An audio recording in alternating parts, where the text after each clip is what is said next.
মানুষ যখন মানুষকে কষ্ট দেয়, যে কষ্ট দেনেওয়ালা তার লাইফে চারটা বিপদ আসে। বলেন তো কয়টা বিপদ আসে? চারটা। এক নাম্বার, যে মানুষকে কষ্ট দেয়, যে মানুষের সঙ্গে প্রতারণা করে, যে মানুষকে কথা দিয়ে কথা রাখে না, আমানতের খেয়াল করে বিভিন্নভাবে কষ্ট দেয়, তাদের লাইফে চারটা কষ্ট মাস্ট আসে। নাম্বার ওয়ান কষ্ট হচ্ছে এই যে তারা they can't gain the peace of heart. তারা মনের প্রশান্তি হারিয়ে ফেলে। মনের প্রশান্তি কোথাও তারা খুঁজে পায় না। মনে রাখবেন, যদি আপনি কাউকে কষ্ট দিয়ে থাকেন তাহলে আপনার মনের যে সুকুন, যে রাহাত, যে পিস, যে শান্তি, এটা হারিয়ে যাবে। এটা আল্লাহ তাআলার পানিশমেন্ট। একজন বান্দা যখন আর একজন বান্দায় কষ্ট দেয়, তখন আল্লাহ তাআলা তার হৃদয়ের সমস্ত শান্তি কেড়ে নেয়। তার হৃদয়ে কোনো শান্তি থাকে না।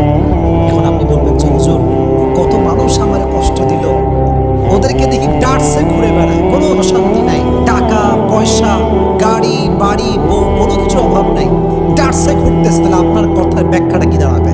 প্রিয় ভাইরা, বাহ্যিক সুখটা আসল সুখ না, ভেতরের সুখটা হচ্ছে আসল সুখ। কথা বলেন ঠিক কিনা? আসল সুখ হচ্ছে ভেতরের সুখ। পিস অফ হার্ট যার নাই, পিস অফ মাইন্ড যার নাই, তার পুরো পৃথিবী থাকলেও তার কোনো কিছু নাই। That means if you have the peace of heart, then you have everything, and if you do not have the peace of heart, then you have nothing. মনের প্রশান্তি যার নাই তার কিছু নাই রে ভাই। এটা মারাত্মক বড় জিনিস। এজন্য যারা মানুষকে কষ্ট দেয় তাদের মনের প্রশান্তিটা হারিয়ে যায়। কাউকে কষ্ট দেবেন না।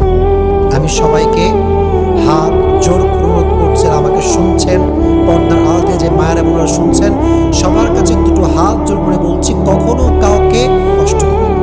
নিজে ভেঙে চুরে চুরমার হয়ে যান, নিজে কষ্ট পেয়ে ভেঙে শেষ হয়ে যান, কাঁদেন, আল্লাহর কাছে দাঁড়ান, তাহাজ্জুদ পড়েন, সেজদায় কান্না করেন, নিজে শেষ হয়ে যান। মানুষকে কষ্ট দেবেন না। এটা বড় মারাত্মক বড় একটা অপরাধ। এটা আমরা ফিল করি না, আমাদের ভেতরে রিয়েলাইজেশনটা নাই। মনের প্রশান্তি হারিয়ে ফেলবেন। খবরদার, বিয়ালাত, মানুষ কষ্ট দেবেন না। এক নাম্বার। দুই নাম্বার যে বিপদ আছে সেটা হচ্ছে যারা মানুষকে কষ্ট দেয় তারা তাদের লাইফ থেকে অনেক দামি একটা জিনিস হারায় ফেলে। এটা আমি আমার রিয়েল এক্সপিরিয়েন্স থেকে বলছি, দেখে বলছি, বুঝে বলছি। যারা মানুষকে কষ্ট দেয় তারা তাদের লাইফের সবচেয়ে মূল্যবান জিনিসটা একটা সার্টেন পিরিয়ডসে হারিয়ে ফেলে, হারায় যায়, বুঝেও না, মানুষ টেরই পায় না, আল্লাহ কেড়ে নেয়। এটা করবেন না। যদি নিজের ফেভারিট জিনিস হারাতে না চান, প্রিয় জিনিস যদি হারাতে না চান, মানুষকে কষ্ট দিবেন না। এটা খুব খারাপ, এটা খুব মারাত্মক জঘন্যতম অপরাধ। কোরআনে আল্লাহ তাআলা বলেছেন, ওয়াল্লাযীনা ইউযুনাল মুমিনিনা ওয়াল মুমিনাত বিগাইরি মাকতাসাবু ফাকাদ ইহতামালু বুহতানা ওয়া ইসমান মুবিনা। যেই বান্দারা একজন মুমিন বান্দাকে অথবা একজন মুমিনা বান্দিকে কষ্ট দেয়, তারা প্রকাশ্যে গুনাহ বহন করে। কোনো কারণ ছাড়া দেখবেন মানুষ মানুষকে ব্লেম করে, অপবাদ দেয়, তহমত দেয়, অথচ সে অপরাধটা করেই নাই সে। আল্লাহ বলছেন তারা প্রকাশ্যে গুনাহের বোঝা বহন করে। কষ্ট দিবেন না, কাউকে কষ্ট দিবেন না। নিজে কষ্ট পেয়ে শেষ হয়ে যান, কান্দেন, পাগলের মতো চিৎকার করেন, যাই হোক না কেন, মানুষে কষ্ট দিবেন না। দুই নাম্বার বিপদ। তিন নাম্বার যেটি ঘটে সেটি হচ্ছে এই যে মানুষকে কষ্ট দেয়, মানুষের মন থেকে আল্লাহ তাআলা তার ভালোবাসা দূর করে দেয়। যদি আপনি আমাকে কষ্ট দেন, আমি কষ্ট পেলাম, অনেক কষ্ট পেলাম, আপনি মনে রাখবেন এটার ব্যাড ইফেক্ট যেটা আপনার লাইফে ঘটবে সেটি হচ্ছে এই মানুষের মনে আপনার জন্য কোনো ভালোবাসা থাকবে না। এটা ন্যাচার অফ ল, এটাই প্রকৃতির নিয়ম।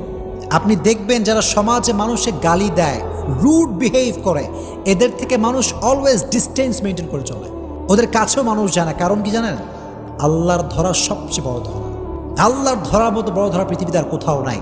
এই জন্য যখন মানুষকে কষ্ট দিবেন, মানুষের হৃদয় থেকে আল্লাহ তাআলা আপনার প্রতি যে রেসপেক্টটা ছিল, যে সম্মান ছিল, যে লাভ ছিল, এটা আল্লাহ দূর করে দেবে। এটা হচ্ছে তিন নাম্বার বিপদ। আর last and final, and that is very dangerous, very dangerous. সেটা কি?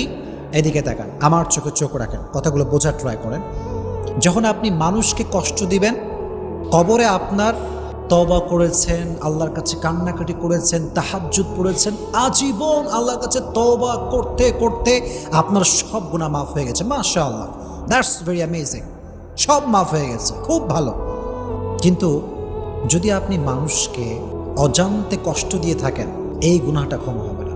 এটা ক্ষমা হবে না, বিকজ হক যেটা আছে এটা দুই প্রকার।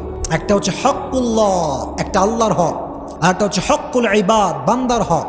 আল্লাহর হক নামাজ পড়বেন, পড়েন নাই, তওবা, ক্ষমা করে দিবে আল্লাহ। আপনার আল্লাহর হক সামর্থ্য হয়েছে হজ করতে হবে, করেন নাই, আল্লাহ ক্ষমা চাই, তওবা করলাম, আল্লাহ আবার করব, আল্লাহ মাফ করে দিবে। এটা ক্ষমা হতে পারে, বিকজ আর রহমান আর রহিম, he is the most merciful, the most gracious, the most kindful, সবচাইতে দয়াময়, সবচাইতে মায়াময় একজন। জবান খুলে বলেন তিনি কে? আল্লাহ হচ্ছেন সবচাইতে মায়াময়। এটা ক্ষমা হতে পারে। বাট হকুল ইবাদ, বান্দার হক, বান্দা ক্ষমা না করলে ক্ষমা হয় না। This very dangerous. This forgiveness depends on the person hmm he has offended. আপনি যাকে কষ্ট দিয়েছেন, যেই ব্যক্তি যাকে কষ্ট দিয়েছে, এটার ক্ষমা এক্স্যাক্টলি ওই ব্যক্তির উপর নির্ভর করে যাকে সে কষ্ট দিয়েছে। সে যতক্ষণ পর্যন্ত ক্ষমা না করবে ততক্ষণ পর্যন্ত ক্ষমা হবে না। এর জন্য প্রিয় ভাইরা, যারা মানুষকে কষ্ট দেয়, যারা মানুষের সঙ্গে প্রতারণা করে, যারা মানুষের সঙ্গে কথা দিয়ে কথা রাখে না, এদের ক্ষমাটা আটকে যায় কবরের